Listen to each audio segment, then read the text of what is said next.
Lust hides in plain sight. It wears many masks, some seductive, some subtle, but always dangerous. Most people think lust means sex, temptation, pornography. But what if lust had 6 faces? What if the real danger wasn't just physical desire, but spiritual decay? In Genesis 3, Eve didn't lust after a man. She lusted after knowledge, after power, after something outside God's will. That's what lust does. It twists what seems good. It distorts what God created to be holy. It feeds the hunger in our flesh. It whispers lies into our spirit. And slowly, it pulls us away from peace, from purpose, from God Himself. Have you ever craved something so deeply it blinded you? Maybe it wasn't sex. Maybe it was money, or recognition, or control.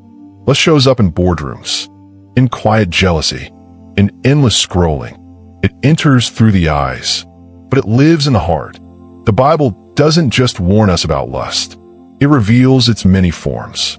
Some are hiding in our daily choices, in our habits, even in our prayers. So ask yourself, what are you truly chasing? What's taking God's place in your heart? The answer might shock you, but the truth sets us free. And today, truth is calling your name. The first mask of lust is pleasure, not the kind God created for rest, joy, or delight, but the kind that consumes. That demands more. That never says enough. It starts small, a craving for escape, a drink after work, a late-night indulgence, a harmless thrill. But soon it becomes a habit, then an obsession. It whispers you deserve this. It convinces you that comfort is king, that happiness is found in how you feel. But here's the truth. Pleasure, when worshipped, becomes a prison.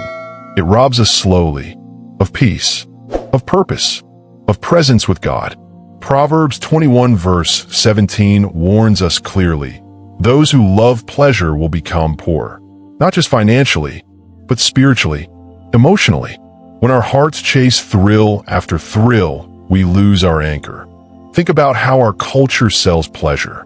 Vacations that cost $10,000. Bottles of wine priced at $500. Endless ads promising instant happiness. But none of it lasts. It fades, like smoke. God created us for more. Not for shallow highs, but for deep joy. Not for addiction, but for abiding peace. Jesus never promised us constant ease, but He did promise us rest. True rest. That comes not from pleasure, but from surrender. So ask yourself today, what pleasures have taken root in your heart? What habits have grown too strong to break alone? The good news is you're not alone. God sees the struggle. He offers freedom, real freedom. But first we must see the truth and name the craving. Because the first step to healing is honesty. And the first step back to God is letting go of the things that pretend to satisfy, but only leave us empty. The second face of lust is power. Not the kind that builds, but the kind that breaks. It's quiet at first, a need to be right, a desire to control, a push to lead without love. Power lust hides well. It can wear suits. It can smile in church. It can even speak in prayer. But its goal is always the same: to rise above, to dominate, to stay in charge no matter the cost. You've seen it, maybe even felt it, in meetings, in marriages, in ministry. That tug to be heard, to win the argument, to hold the final word. It doesn't always shout. Sometimes it just whispers, "Don't let go." But Jesus tells a better way. In Mark 10 verses 43 to 44, He said, "Whoever wants to lead must become a servant." That's the heart of heaven. Not control, but humility. Not ruling over, but lifting up. Our culture celebrates power. CEOs with billion-dollar companies. Leaders with 10 million followers. Politicians who never say sorry. But in God's kingdom, greatness looks different. It looks like a towel, a basin, knees bent low, hearts open wide. And yet, many chase power like breath, believing it will protect them, validate them, make them matter. But power without God becomes poison. It damages families. It divides churches. It hardens hearts. So ask yourself today, where does power live in you? Is it hiding in pride, in perfectionism, in fear of being overlooked, God doesn't shame us. He invites us to let go, to bow low, to lead like Jesus did, in love, in service, in surrender, because the highest calling is not to rise, but to kneel. And in that place, we find the only power that lasts. The third face of lust is wealth. Not provision, not stewardship, but a restless hunger for more. It begins as a dream, a better life, a safer home, a bigger retirement account. But over time, that dream can shift. It stops being about enough and becomes about never enough. Many don't even notice the change. They call it success. They call it preparation. But Scripture calls it danger. 1 Timothy 6 verse 9 warns, those who want to get rich fall into temptation. It's not about having money. It's about money having you. We live in a country where wealth speaks loudly. A $2 million house says you made it. A luxury car, a portfolio, a Rolex, they all whisper worth. But behind those polished doors, how many homes are empty? How many hearts are anxious, afraid, or alone? Greed doesn't always shout. Sometimes it hides in hard work, in long hours, in missed dinners, in promises like just one more deal, just 5 more years. But the cost is heavy. Families crumble. Faith fades. The soul grows tired. Jesus never condemned money, but he did warn us. You cannot serve both God and money. Why? Because wealth demands worship. It wants your focus, your loyalty, your sleep, your heart. So take a deep breath. Ask yourself, has money become my master? Do I believe more dollars will bring peace? Or have I forgotten that peace isn't purchased, it's given? God doesn't call us to poverty. He calls us to freedom. He wants you to be wise, to be generous, to be whole, because true wealth isn't in the bank. It's in the heart that trusts him, in the hands that give, in the life that's not afraid to live with less. When God is your treasure, you lack nothing. The fourth face of lust is recognition. It hides beneath applause. It feeds on compliments. It grows stronger with every like, share, or view. In today's world, fame has become a currency. People measure their worth in hearts, in comments, in the number of followers on a screen. But behind that glowing phone, something sacred is breaking. The soul begins to thirst, not for God, but for approval, for attention, for praise. John 12 verse 43 reveals this truth. They love human praise more than the praise of God. And when we chase praise from people, we forget the voice that matters most. Recognition isn't evil. We all want to be seen. We all long to matter. But when that need becomes a craving, it poisons the heart. Suddenly, quiet obedience feels too small. Hidden faith feels invisible. We trade our eternal impact for 5 seconds of attention. Think about it. How many good deeds were shared just for views? How many moments of worship were filtered to look more holy? How many prayers were posted, but never truly prayed?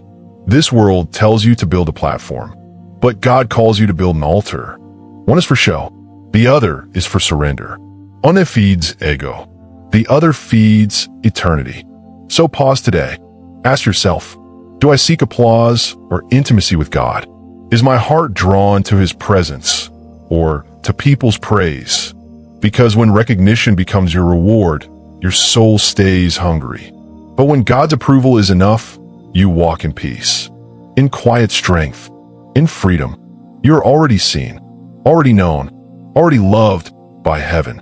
You don't need an audience to matter. You only need his voice saying, well done. That's the only recognition that lasts.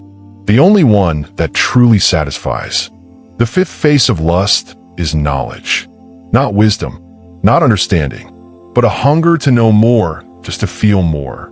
More important, more intelligent, more above others. It begins with curiosity, a healthy desire to learn.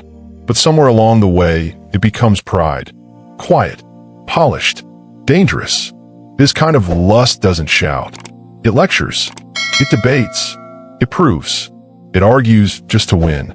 It doesn't seek truth. It seeks superiority.